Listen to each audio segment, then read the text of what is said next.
Dark wings, dark words. I was only a boy when the Raven came to call my father, Lord Eddard Stark, to another war. Balon Greyjoy had raised the Iron Islands in revolt and burned the Lannister fleet at anchor. King Robert Baratheon again needed his old friend. My mother Catelyn was not happy to lose her lord husband to Robert again. 6 years before, he had left her to avenge his father and brother against the Mad King. But now he had sons and daughters of his own, and, unspoken, another son who wasn't hers from the last time he went to war. My brother, Jon Snow. But she knew that in marrying my father, she had married the North. We hold our honor and duty as dear as our old gods. When the time came, my father marched south to restore peace and order to the realm. My father always told me the Iron Islands were a strange and dangerous place. Its people, the Ironborn, keep neither the old gods nor the Seven, and despise all honest toil. Their ancestors ravaged the western shores, raping and slaving and putting it to the torch, and their songs still ring through the halls of the Ironborn, while everywhere else, they're whispered to wayward children at bedtime. Perhaps Lord Balon thought Westeros had not healed from the war against the Mad King, and was as fragmented and suspicious as the ancient kingdoms his forebears had terrorized. Robert's navy corrected him at Fair Isle when they smashed the Proud Iron Fleet. Robert and my father corrected him at Pike, his own castle, when they pulled down his towers and breached his walls. My father never liked to speak of his battles, but from other men I learned what transpired. Thoros of Myr was first through the breach with his flaming sword. Not far behind him was Jorah Mormont of Bear Island, my father's bannerman who earned the knighthood he would later shame, and lords from every corner of the Seven Kingdoms. All day, through every passage in the castle, they fought side by side. My father with our ancestral sword Ice, and King Robert with his warhammer against a horde of axe-wielding Ironborn. In the end, Lord Balon bent the knee. King Robert generously allowed Lord Balon to retain his title and castle. The price of peace was custom.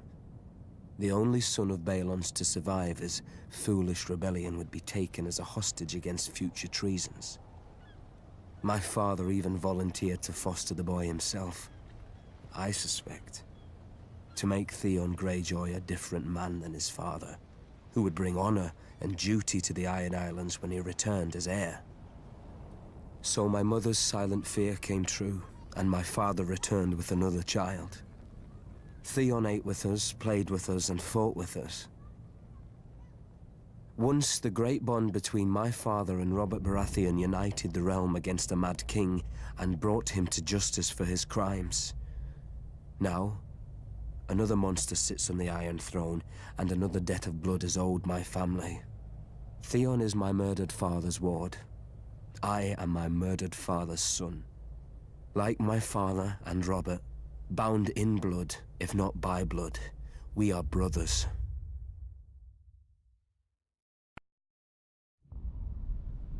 When Aegon and his dragons burned Harren the Black and all his sons at Harrenhal, the days when men feared the sight of our longships were over.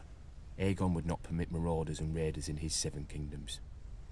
With Harren died our empire, and the old way that forged it.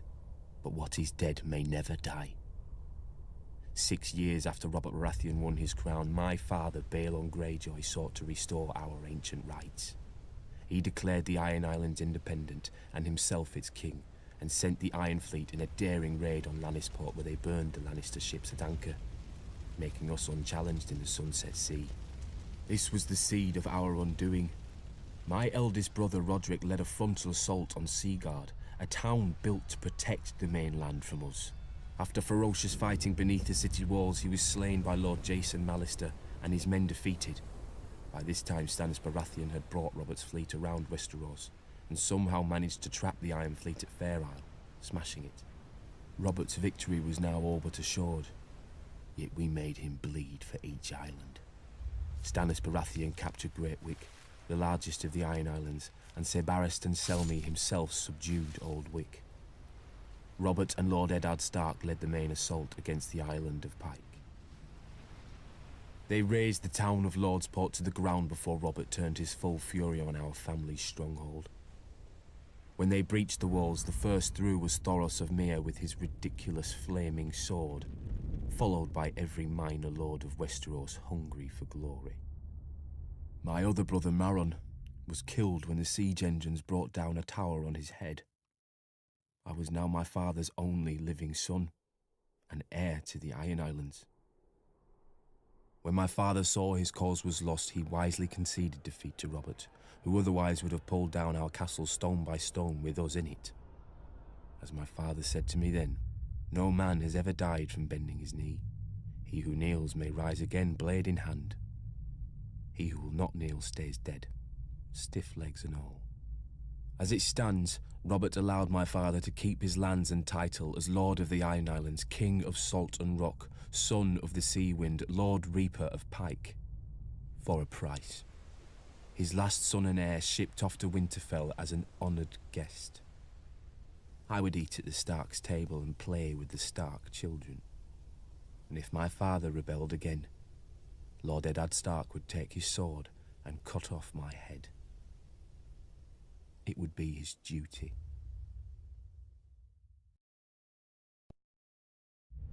Though Robert had risked all our lives to win it, the Iron Throne bored him. He cared little for justice, and less for rule. If it weren't women or wineskin, he had no use for it. Without the stalwart Jon Arryn as Hand of the King, the challenge to Robert's crown would have come much earlier than it did. The Iron Islands have never lacked for treachery. They respect only strength, and honor is as foreign to them as the Seven. After 6 years, their ruler, Lord Balon Greyjoy, wagered that King Robert had not won the support of the great houses of Westeros, many of whom still named him usurper. Lord Balon declared the Iron Islands independent, and sent his Iron Fleet to Lannisport. Lord Tywin Lannister was careless, and the Ironborn caught and burnt his ships at anchor. Lord Balon and his reavers controlled the Sunset Sea. Robert then ordered me to succeed where his father-in-law, Lord Tywin, had failed. Beneath Robert's fury, I sensed relief. War he could understand. He would smash Lord Balon as he had Rhaegar. I raised Robert's fleet and sailed around Westeros to the Iron Islands. I set a trap for the Iron Fleet off Fair Isle. As sailors and warriors, the Ironborn are unparalleled. But they're not soldiers. They have no discipline, no strategy, no unity. In a battle, each man fights only for his own glory, and their longships are built for lightning strikes and shore raids. When the captains rushed in, I smashed their longships with our larger war galleys. The strength of the Ironborn is in their ships. With the Iron Fleet broken, I had assured Robert's victory. He could now transport troops and siege weapons to invade the Iron Islands. And contrary to Balon's hopes, Robert had plenty of both. I've never seen such allegiance as Robert could inspire in war. Enemies who tried to kill him one day would be drinking with him the next under their own fallen banners.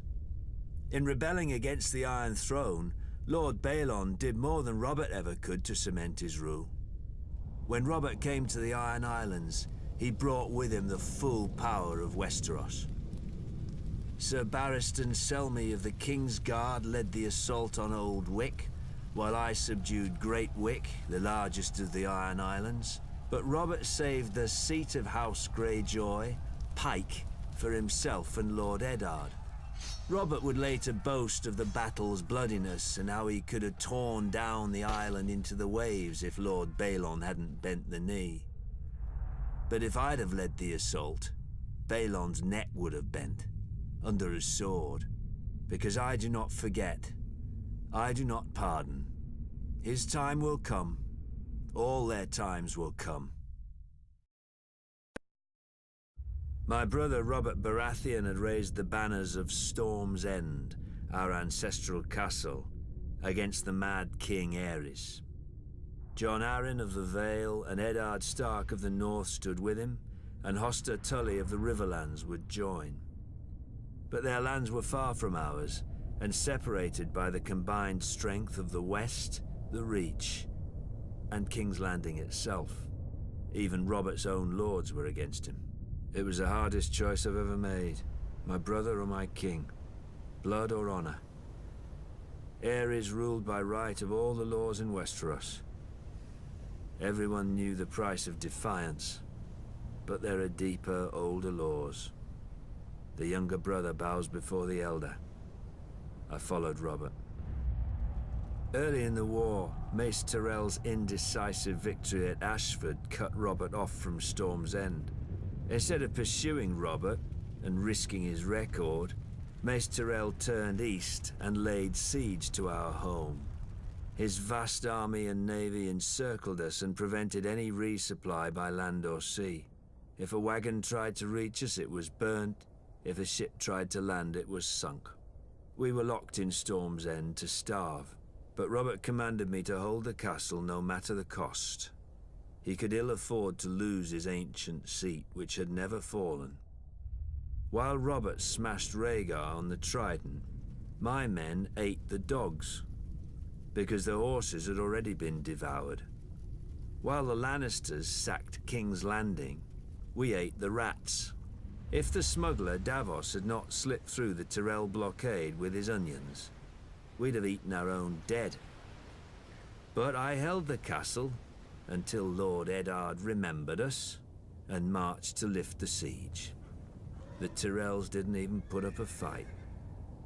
And Robert threw a feast to celebrate Lord Eddard's victory. I was sent to the Royal Island stronghold of Dragonstone to deal with Viserys and Daenerys, the last surviving Targaryen children. Before I arrived, however, they escaped across the narrow sea. Robert was furious. He stripped me of Storm's End and gave it to that prancing fool Renly, my younger brother. I could keep Dragonstone. Now Robert is dead, and a bastard pretender soils my throne while the realm fills with schemers and traitors. But the rightful king is coming for them all, and I will not stop until I have scoured this land clean of abomination. The Baratheons say, ours is the fury. I will show them. Fury burns. In King's Landing, if you leave the Red Keep and aren't careful, you may find yourself in Flea Bottom. In such a cesspool did House Seaworth have its glorious start. I got out as soon as I could, finding work on a smuggler's ship. Soon, every port on the narrow sea had a bounty on me, which they would collect if I didn't pay a percentage to the right people or pick the right tides. You know how to tell a good smuggler? When you talk to one, there's a head that talks back. I was very good. Davos of Flea Bottom had run with orphans and beggars, but Davos the smuggler was received by merchants and lords when nobody would catch them. Oddly, the only honest work came from pirates like the notorious, bloodthirsty Salador San. An old friend. All he ever wanted was someone to buy his cargo quickly before the tide left and sell it without telling where I got it. In time, I saved enough to buy a small plot of land and found a woman who was kind enough to overlook my trade. She gave me a son, Mathos. And we dreamt of the trader's circle around the Jade Sea, just one trip and I could settle us and our family for life. Then some Storm Lord revolted against the Iron Throne. Wars are not as good for smugglers as you'd think. Every harbour fills with guards and inspectors, and the seas filled with blockades and pirates paid by each side to prey on the other. Though I had no love for the Mad King, I'd grown up around the power of King's Landing. I figured this Robert Baratheon would end the same as the other rebel lords, burnt to ash. But he didn't. The North, the Riverlands and the Vale joined him. And in the taverns, people drank to Robert's health openly. Brave fools, I thought. But I had a family who'd be left in the cold if I lost my head. When Mace Tyrell marched on Robert's home of Storm's End, that's by the end of the rebellion, the castle was garrisoned by Robert's younger brother Stannis and a small guard, and would not hold out for long. When it fell, Robert would be homeless, and his support would bleed away. This I knew from experience. Months later, Stannis was still holding the castle. Nobody cared. But on voyages, I had seen what famine does, and I thought of all those men in Storm's End who would die unmourned and forgotten. No better than flea bottom orphans. I told my wife and myself that I'd get a high price for the onions and salt beef. In truth, I knew I'd be captured by the Tyrell galleys or drowned, but I was too stubborn. Later that night, in the dark, in a tiny boat with a black sail, I cursed myself and the moonlight as I waited for the tide to turn. When it did, the wind beat the sail so hard I ripped it down, fearing the Tyrell ships would hear. Luckily, they'd grown lax. With muffled oars alone, I steered my cargo through the treacherous currents and snarls of rock that gave Shipbreaker Bay its name. The waves finally carried me, soaked and near blind from sea water, through the mouth of the cavern beneath the castle. Then, Stannis Baratheon arrived. The siege had left him gaunt, but not weak, never weak. He greeted me and accepted my onions with cool courtesy, betraying no emotion, even as all wept. He doled out the food to his wife and each of his men before he ate himself, a portion no larger than any other. When he finally thanked me, I could see his mind had already returned to the castle's defense. His duty. After Ares fell and Lord Stark lifted the siege, Stannis summoned me. For my salvation at Storm's End, I was to be granted a knighthood, a keep of my own, and my son taken into Stannis' personal service. Davos of Flea Bottom had become Sir Davos of House Seaworth, and his son would serve the king's own brother. But for my previous crimes as a smuggler, I was to have the fingertips of one hand taken off above the highest joint. Stannis held that I had flouted the laws of the land for years, and a good act does not wash out the bad.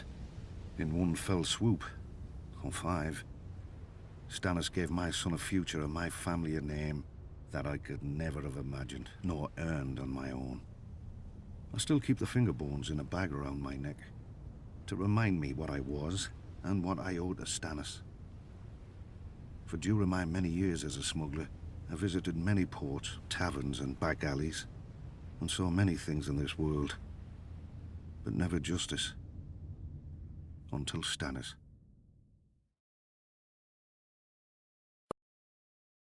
Some great houses call us upstarts.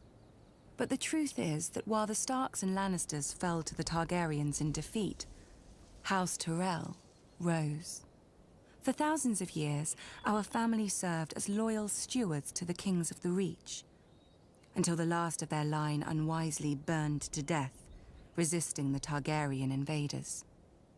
To save the Reach from a similar fate, we yielded the castle of Highgarden to Aegon and his sisters.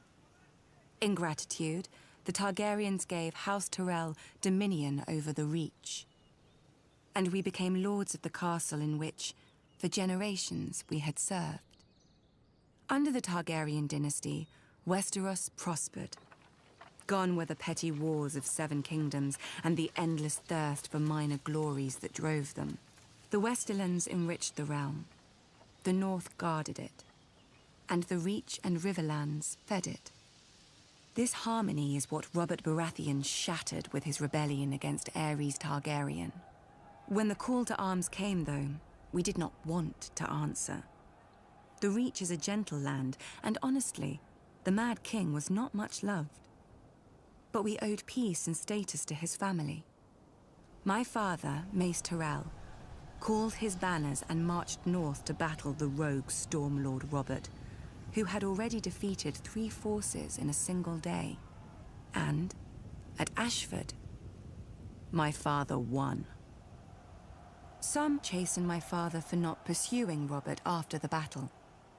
We had cut him off from the Stormlands, the seat of his power, and he had fled north, within easy grasp of Lord Tywin Lannister, the Hand of Aerys, for 20 years.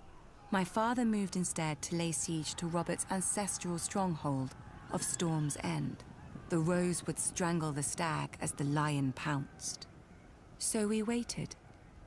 But the lion slumbered, and Robert slipped past the king's forces to join Ned Stark.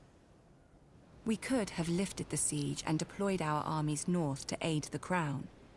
We could have stormed the walls of the castle and made Robert homeless.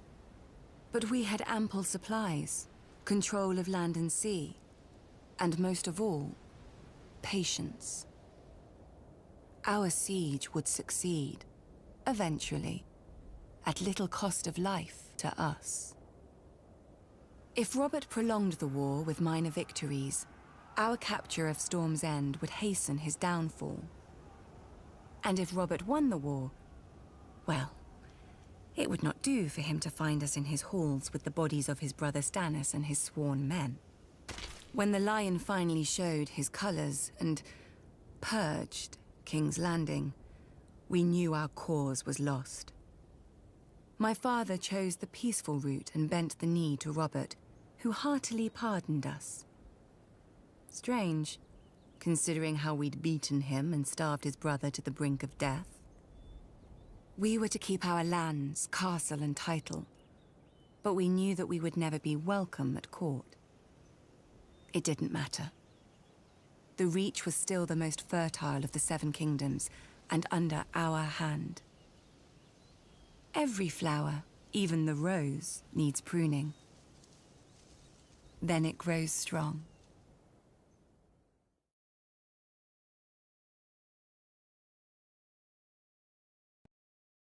Family, duty, honor. Every Tully child learns our words, but I was a woman before I understood them. Years before, my father had taken to foster the son of a wartime friend, a minor lord on the Fingers. The boy had arrived at our castle as Peter Baelish. Due to his home and size, my brother soon named him Littlefinger. When I came of age, Brandon Stark of Winterfell sought and won my hand. To my father, Brandon was heir to the north and a suitable match for a daughter of House Tully. To me, Brandon was wild and terrifying, never far from laughter or trouble. I loved him with all the fire of a first passion, much I came to realize as Peter loved me. When Peter heard of my engagement, he challenged Brandon to a duel. Peter survived only because I begged Brandon not to kill him.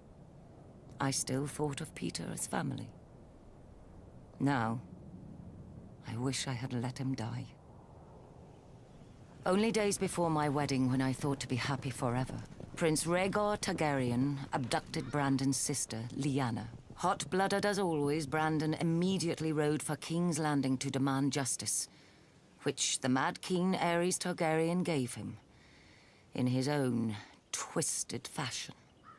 The day the Raven arrived with the news of my Brandon's death, I locked myself in a room and refused to eat for days, until my father reminded me of my duty.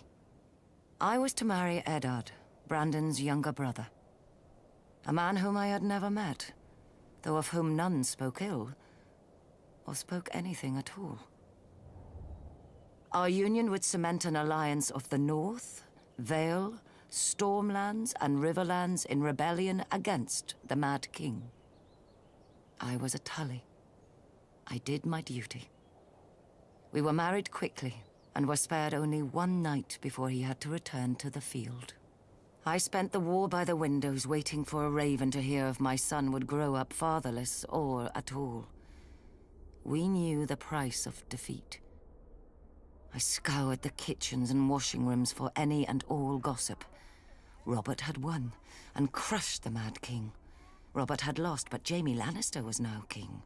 Robert had almost won, but the Mad King had become a dragon and burned King's Landing to ash. At night, I told myself the war would end soon and bring peace. Either a victory or the grave. I was wrong. Robert won, and my husband avenged his brother and my love. But when he came home to me, he could not meet my eyes. I saw the reason by his side. Many men have bastards, I know.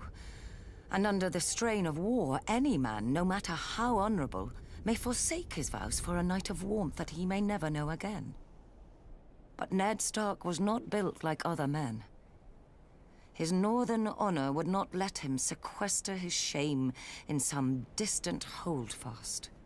He brought this boy, this Jon Snow, home to raise with his true-born children. My children.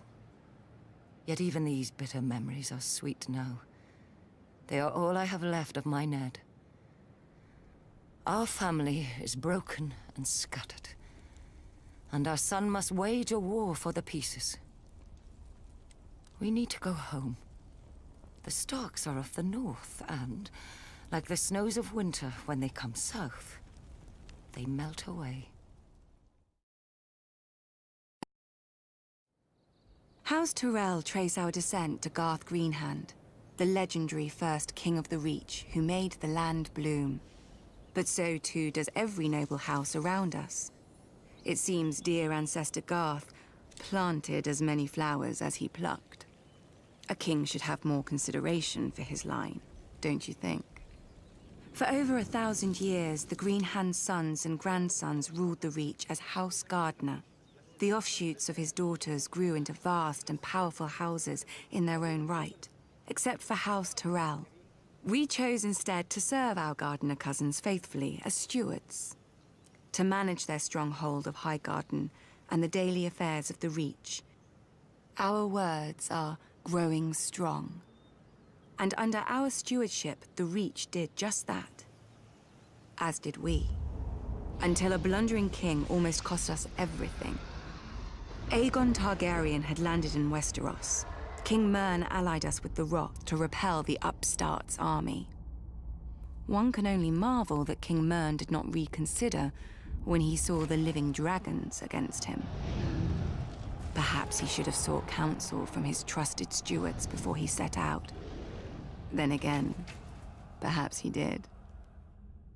At the Field of Fire, Aegon, and let us not forget, his sisters, burnt the combined armies of the Reach and Rock. King Mern paid for his misjudgment with his life and that of his ancient family. In a day, the Reach had lost its king, its ruling house, and most of its army. Thankfully for everyone, my ancestor, Harlan Tyrell, had better sense. Until the Maesters sorted out the intel among Mern's cousins, Harlan the Steward was acting Lord of Highgarden. To ensure peace and life in the Reach, he would yield the castle to Aegon. The other castles and families would then follow, as they had since the Dawn Age.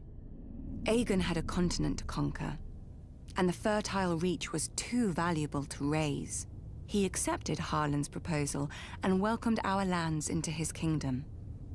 To show his gratitude, Aegon entitled Harlan to Highgarden, the castle his family had served for 1,000 years, and made House Tyrell his wardens of the south, choosing us over older, greater families in the Reach. Our house thus owed everything to the Targaryens. So is it any wonder we stayed true to King Aerys, even during his madness, and even after Robert Baratheon rebelled? Some may question my father for laying siege to the Baratheons' home, instead of marching to aid Prince Rhaegar before Robert could kill him and scatter the royal army. But let us not forget that we had already dealt Robert his only defeat of the war at Ashford. If Lord Tywin Lannister had not vanquished the Mad King so suddenly, our siege would have destroyed Robert's home and his brothers, and won the war for Aerys. But when the Targaryens fell, House Tyrell again chose peace and prosperity over war and devastation, and bent the knee to King Robert Baratheon, first of his name. We returned to Highgarden to manage the affairs of the Reach, as we had for thousands of years, and will for 1,000 more. Other great houses take lions and wolves for their sigils, and draw their power from the gold in their mountains or the cold of their winters. But mountains run dry, winter yields to spring, and the rose blooms once more.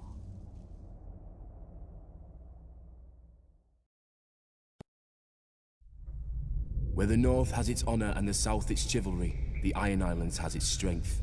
We call ourselves the Ironborn, and we are warriors feared throughout the Seven Kingdoms. Or so we used to be.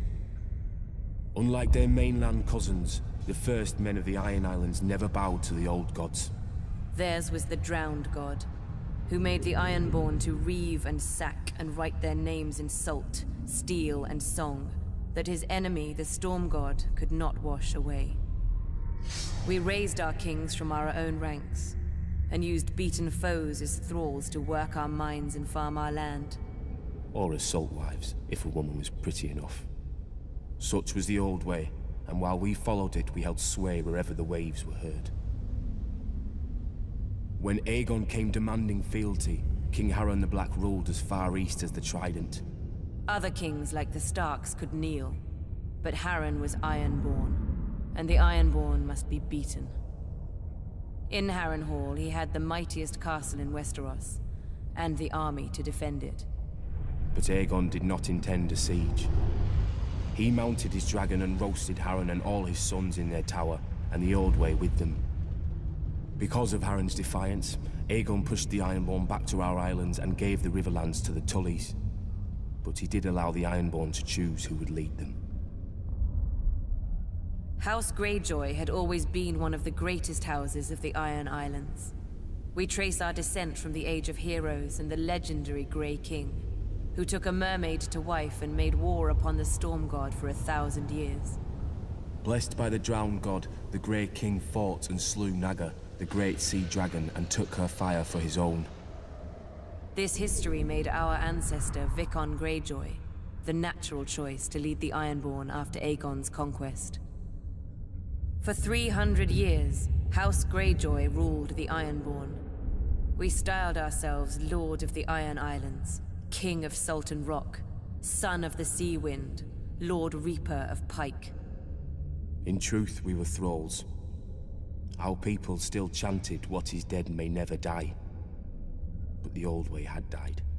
Until the Targaryens followed their dragons into the grave, and our Lord Father, Balon Greyjoy, rose against the new king, Robert Baratheon.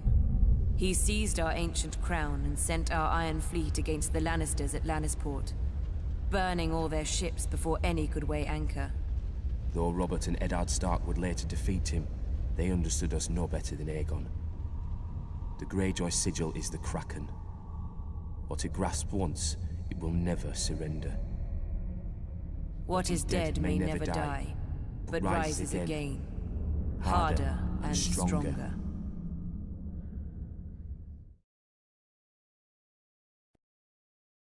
Honor, glory, lies to make idiot boys want knighthood, and idiot girls spread their legs for it. Let me tell you what makes a knight. Killing. Either enough men, or the right man. House Clegane should know. We're very good at both. Most families claim some great ancestor so far back that nobody can prove them liars. Not us. My grandfather kept the kennel for Lord Titus Lannister of Casterly Rock, the father of Lord Tywin. Lord Titus was a weak man who didn't know it. One day while hunting, he stumbled on a lioness. Instead of embracing the man who wore her on his banners, she tried to tear out his throat. Lucky my grandfather came up with the dogs and drove the big cat away. As a reward, the Cleganes got lands and a keep and a son to squire for the Lannisters. We took the 3 hounds who died for them as our new sigil. When Tywin Lannister became Lord of Casterly Rock, he wanted more from his former kennel master than fealty. He bet that training hounds to kill isn't far from training boys to kill. In just 2 generations, my brother Gregor and I proved him right. I gutted my first man at 12. Years after, servants started disappearing in our keep, and even a sister I don't remember. But nobody could prove anything against Gregor, or dared if they caught him at it. For my father wanted a knight in our family, and thought he'd found one in Gregor, who at 13 towered over enough men that they called him the Mountain. Sure, Gregor looks quite the champion from a distance, but a mountain can't cleave a man in half with one blow, and won't break a wench's face if she talks. Through Lord Tywin's influence, Prince Rhaegar Targaryen kindly anointed my brother personally. A great honor for our family, everyone said. 1 year later, Sir Gregor chivalrously sacked the prince's city, brained the prince's baby, and raped and murdered the prince's wife, winning our family yet more honor from the new king and queen. Soon after, my father died. They say in a hunting accident.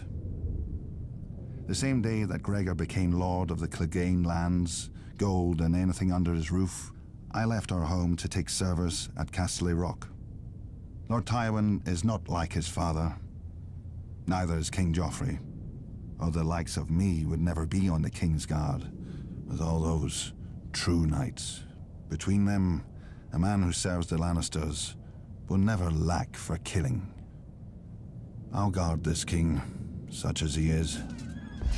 Gregor will kill the other ones, such as he does. When we're done, we'll see how many people still believe in songs and fairy tales. A long time ago, they say, some old southern king enslaved our giants by magic and forced them to build your famous wall. Then he kicked all of my kind to the other side and raised an army to keep us there. And we're the uncivilized ones, wildlings. Might be Sir King was wise. Even a giant can be made to kneel, but only if he wants a better crack at your head. The free folk don't follow a man because his father tells us. If the king's son was brave and strong, aye, we'd follow him as we did his father. If he wasn't... But it seems to me, as much as the wall keeps us out, it keeps you southerners in. You follow laws you didn't make. Kneel to kings you didn't choose, and pray to gods you never hear from. Traders talk about your seven. Beyond the wall, the stars shine bright and clear. Any gods there aren't listening to the likes of men. Our gods are of the forest, in the trees that shelter us and the rivers that feed us. They gave the land for all of us to share. We fish, farm, and hunt where we will, when we need. If a man wants a woman, he has to prove he'll give her strong and cunning sons. It's easy. When she tries to slit his throat, he don't let her. With the free folk, you get what you can take, and you keep what you can hold. No more. I wonder, even if my kind didn't hop over your wall, would he still set your night's watch to guard it? You southerners are rich. You always have more steel, gold, and daughters. I think you're afraid. If you've always knelt, you don't know what freedom is. And if you've not been beyond the wall, you don't know what fear is. You will.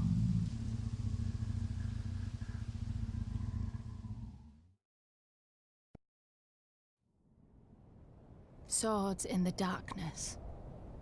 Aye. The Black Brothers of the Night's Watch are that, at least.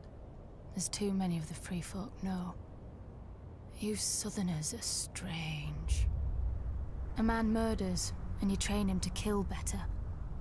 A man thieves or rapes, and you send him where it's dark and private. Well, at least you make him promise to be good. Well, then you make him regret even that. From the time he's woken to the time he's allowed to sleep, he walks the frozen wall, carries frozen stones, or boils frozen food. When he lies down at night, he can't have nobody to warm his frozen bed. Well, not unless the crows like to nest together. Do you think he remembers the stories they told him then?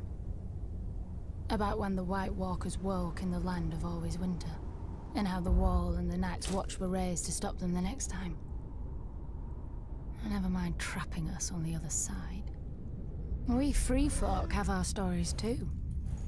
About how one of your king crows found something cold in the woods, with bright blue eyes. How he brought her home through your wall and declared himself Night's King. 13 years he and his queen ruled over his brothers, making sacrifices as black as their cloaks. Lucky for you Southerners, the free folk rallied to a king beyond the wall, as we will when need be, and marched on the ancient castle he'd taken for his own, the Night Fort. With the help of the Starks, we killed the demon and cleansed your precious watch. And then they thanked us, and kicked us back across the wall, as you always have. Gendel, Raymond Redbeard, the Horned Lord, each chosen as a king beyond the wall, each promising victory. And all falling to the Night's Watch and the Starks. But this time is different. Our new king knows your tricks. You called him a brother crow once, but you never forgot his wings. We know how you think. We know where you're weak. Watch for us from your wall if you like. With the cold, you won't even feel the blade slip into your back. Nobody knows why the Targaryens first came to the island of Dragonstone. Old Valyria was then at the height of its power and the center of the civilized world, which ended at the Narrow Sea. Westeros was a filthy backwater with 7 kings squabbling over borders and minor glories. So much for progress. The island itself was and is nothing. It had no gold or gems to lure Valyrian nobility. All it has is rock. Mostly a shiny black stone, too brittle for war and too sharp for building. The Targaryens called it dragonglass. I call it useless. But the Targaryens managed to raise a castle here. Simpletons claim they used ancient Valyrian sorcery, forgetting that the Targaryens brought a small army with them from Essos. There's no magic in strong backs, though admittedly the castle is unlike any in Westeros. Foreign and strange. If the Targaryens ever regretted their barren outpost and longed for the comforts of home, the doom made their folly permanent. Valyria collapsed into the waves and was no more. To look east was to see the ruin of their homeland, the greatest civilization before or since. But to look west, as Aegon realized, was to see a fertile land ripe for conquest. Perhaps even a new Valyria. Though good for little else, Dragonstone was the perfect staging point for Aegon's invasion of Westeros. The Blackwater Bay granted easy access to the continent. The lands there were disputed by 3 kingdoms, the Reach, the Iron Islands, and the Stormlands. But their capitals were far enough away that none could mount a force before Aegon got a foothold, even if their kings had been able to stop bickering over whose problem he was. Then it was too late. Aegon had chosen his first camp well, with the bay to the east, the river to the south, and open fields to the north and west. His army would be impossible to take by surprise. A perfect site for an invasion, and one day, his capital city, King's Landing. The Doom had taught the Targaryens the prudence of refuge. After the conquest, Dragonstone became the seat of the crown prince and heir to the Iron Throne.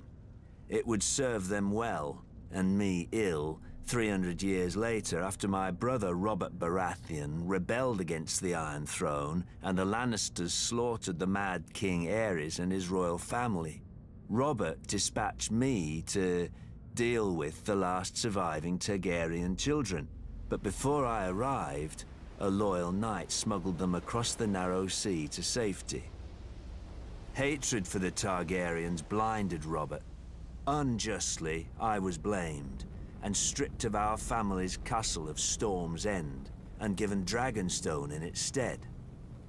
Over the years, whenever I demanded my rights restored, Robert would remind me of the island's royal pedigree and pretend he was doing me honor, as if I were one of his tavern girls to be so easily deceived and dismissed. But Robert is dead, and I, Stannis Baratheon, am the rightful king of Westeros. Let the usurpers and traitors sit on the Iron Throne. From Dragonstone, I will be the dagger at their throat. On the shores of the God's Eye, due north of the Isle of Faces, rises a monument to arrogance and cruelty. Harrenhal. For a people who prided themselves on their ships, the Iron Men of old seized any chance to leave them, and carved out a vast kingdom from the peaceful river lords. The empire reached its zenith under King Harrenhal, called the Black by those he terrorized, and by his own men, though they meant it proudly. King Harren enslaved the Riverlands to raise the mightiest fortress Westeros had ever seen. A castle that could garrison 1 million men, with walls so vast that winters would come and go, and besieging armies grow old and grey before the castle fell. 5 towers he ordered, reaching into the heavens like grasping fingers. A monstrosity which he forced our people to build for their own subjugation. But the very day the slaves laid the last stone, Aegon Targaryen and his sisters arrived in the south. When they arrived with their small army, Harren laughed and shut the gates. Harrenhal would have its first test, and an easy one at that. It failed. Harrenhal could have withstood an assault from all the armies in Westeros combined. But Harren learned that the tallest and thickest walls meant little to dragons, for dragons fly. With Harren and his sons dead, Harrenhal quickly surrendered to Aegon. House Tully then raised the River Lords in rebellion against the Iron Islands, and with Aegon we flushed the Iron Men to the sea. We should have torn down the castle stone by stone then, but Harrenhal seemed such a magnificent prize that Aegon gave it to one of his commanders, whose line then withered to extinction, as would every family to hold it thereafter. When many speak of Harrenhal, their voices drop to whispers about Mad Lady Lothson, who was said to send a giant bat to collect children for her crockpots, and to bathe in blood and serve feasts of human flesh. About the ghosts of Black Harren and his sons who still walk the castle at night, all aflame. Of the servants who went to bed in full health and were found in the morning, burnt to ash. Mere stories to frighten wayward children and excite young girls, you may say. You would not be entirely wrong. Harrenhal is a prize. A nigh impregnable castle with enough land and enough income to make a man, at a stroke, one of the greatest lords in Westeros. But you would not be entirely right either. Say by a king's grace, Harrenhal became yours. Now you must garrison it.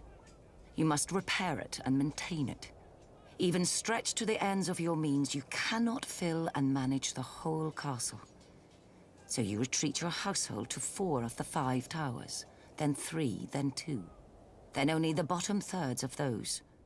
You close the hall of 100 hearths and take your meals in your rooms. Even then you can't shake the feeling of desolation, that Harrenhal and its vastness is devouring you. In later years, as you bury a grandson or a great-grandson, the last of your line, you will know it has.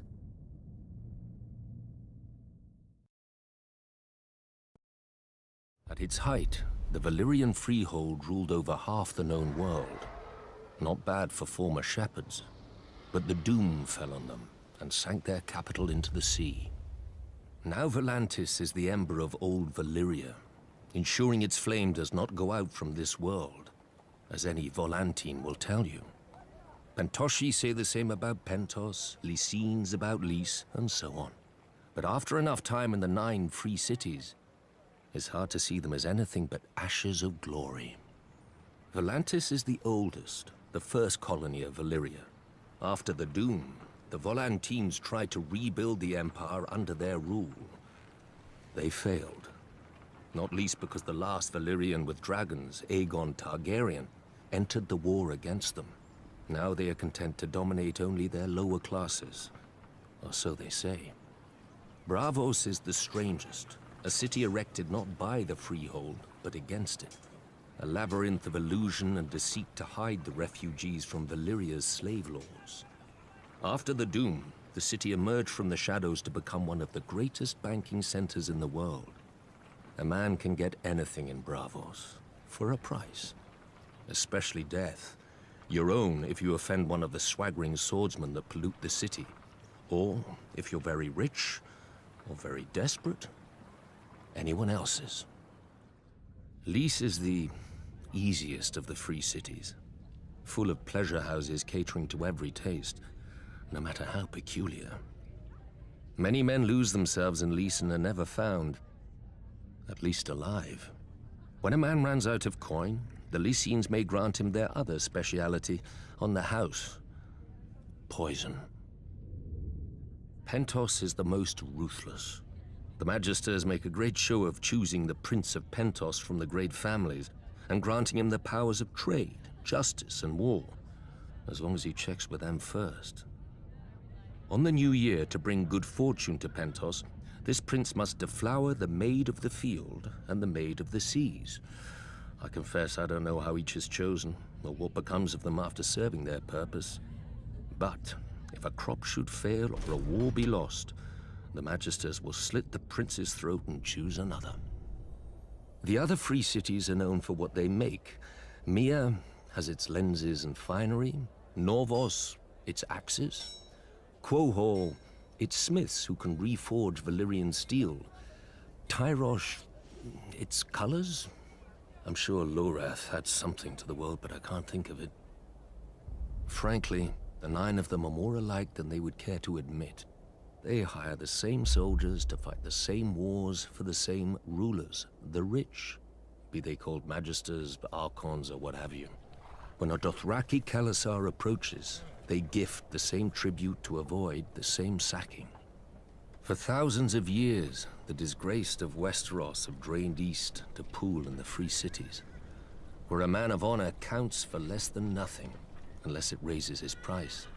Better men than I have learned that what a man sells for gold, he can never buy back. He must earn it, by fire and blood. Qarth has always and only belonged to the Qartheen. We were never part of Valeria's empire, nor have we ever fallen to a Dothraki horde. Our walls and the red waste outside them guard us from such annoyance. Many call the approach to our city the Garden of Bones. It needs little tending to grow. Our city, however, would be quite a prize for any empire. Qarth straddles 2 worlds, a greedy and curious west, and a rich and mysterious east. The marvels of Yeti and Ashai pass through our markets, and share berths with the riches of the free cities and Westeros. Our ports have fulfilled many a trader's dreams, almost as many as they have broken. We call Qarth the greatest city that ever was or will be. An easy claim to make if one knows only the docks and customs houses of other cities. An easy lie to swallow if a people see only the gold and jewels of their rulers, which we The 13 who govern the city are careful to ensure. The proud Carthene shook off the yoke of unjust kings long ago, so they are told at festivals by the pureborn, the king's direct descendants who have controlled the 13 ever since. Only now, instead of scepters, they use ships. A merchant only remains on the 13 until the others are no longer afraid to deny him, or too afraid to deny his replacement. Except for the warlocks, they alone hold a hereditary seat, a relic from when they had powers, or at least from when the world was younger and more easily duped. Over the years, we have developed an understanding with them. They shall always be welcome on our councils and at affairs of state, provided they never come. Rare is the civic problem that can be solved by cryptic nonsense and shade of the evening. Thankfully, they need little encouragement to confine themselves to their House of the Undying. Yet perhaps we Carthene are too confined ourselves. We feel safe behind our walls and our laws, which no visitor can hope to follow, and by which any citizen who vouches for a guest always pays with his life. But like a ship in the summer seas, a city grows becalmed without fresh wind. The greatest city that ever was or will be? An epitaph. I would prefer the greatest city that is.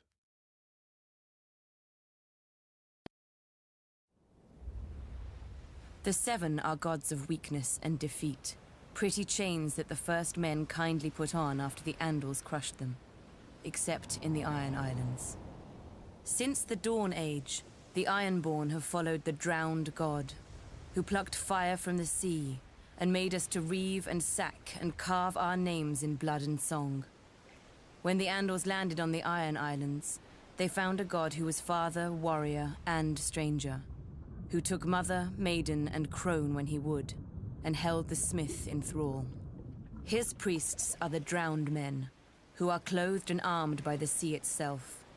They consecrate us to the drowned god through our most sacred rite, the drowning, and ask the god to raise us from the sea as he was, harder and stronger.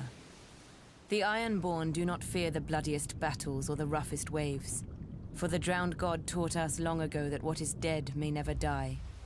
When an Ironborn falls, we say the drowned god needed a strong oarsman and took him below to feast in the god's watery halls, attended by mermaids. But even in death, an Ironborn is a warrior. We fight against the storm god, who holds a castle in the clouds, and sends the winds to lure the Ironborn off course or wreck our ships. It's said my legendary ancestor, the Grey King, waged war upon the storm god for 1,000 years. With the drowned god's help, he slew the great sea dragon Naga and used her bones for his haul. After his death, the storm god tried to wash away any memory of this terrible foe, but his songs fill our halls to this day. It was the storm god who first blew the Andals to the Iron Islands, to subdue us and turn us from our faith. True, they conquered and killed our king, but in time they forsook their septs for the shore, and their fat septons for the drowned men. The Andals came to us as conquerors. In the end, they drowned. The Ironborn are of the sea, as our god made us, and given to it as our god taught us. We do not fear the storm god's winds or his waves, but you should, for they bring us to you.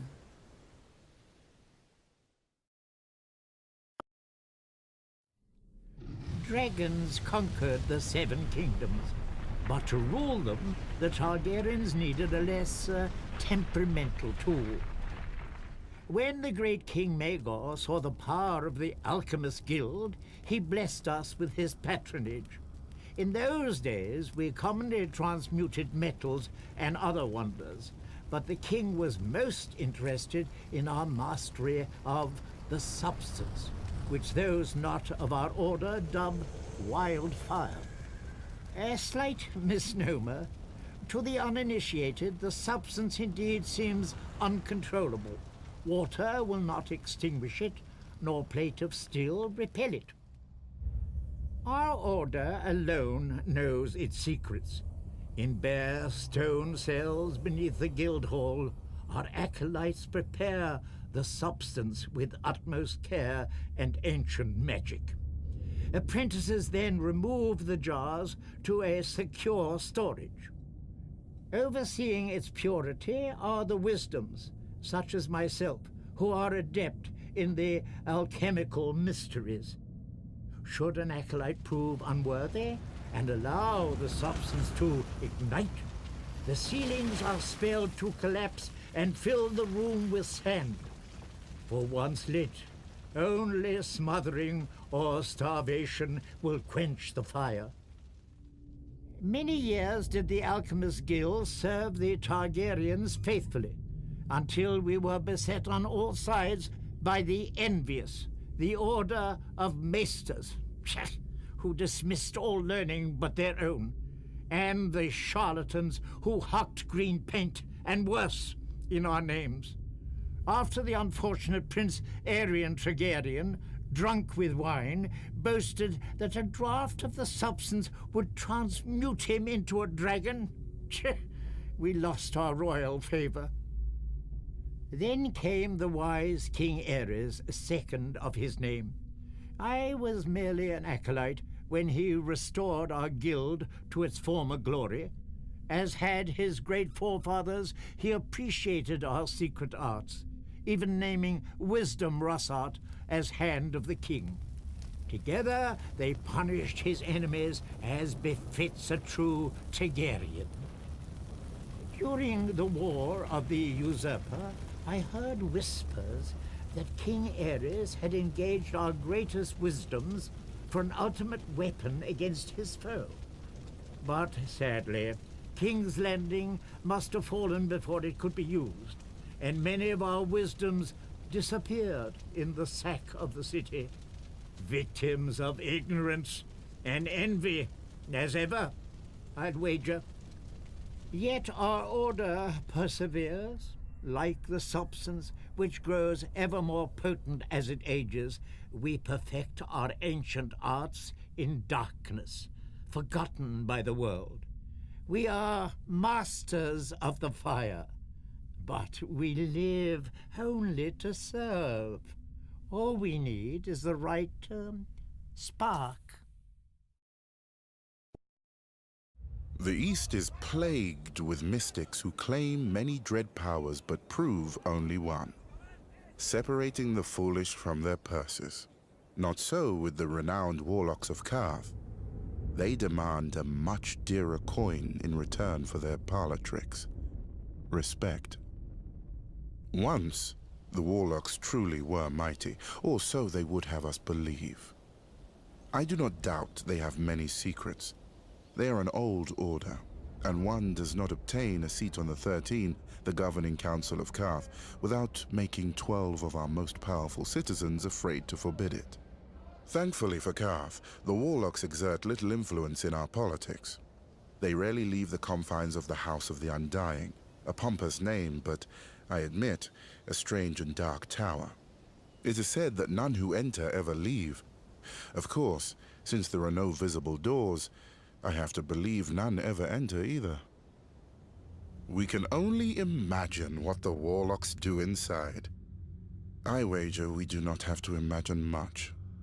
They read dusty scrolls detailing their lost glory. They sip shade of the evening, a foul concoction brewed from the nearby trees, until their lips turn blue, the better to frighten children and the ignorant. Stewing in their fantasies like an old soldier who drinks alone so no one may challenge their prowess. Whatever the warlocks may wish, their magic, like all magic, is dead in the world, if it ever existed. Though, one does hear strange whispers of late. Glass candles that have been cold for 100 years, now burning. Ghost grass, found far from the lands of the shadow. A Khalasar led by a woman with 3 heads. Trader's nonsense, most likely. But should the warlock's vaunted magic ever return, that would be a dangerous day for Karth. I shall need to keep my eyes on them. Indeed.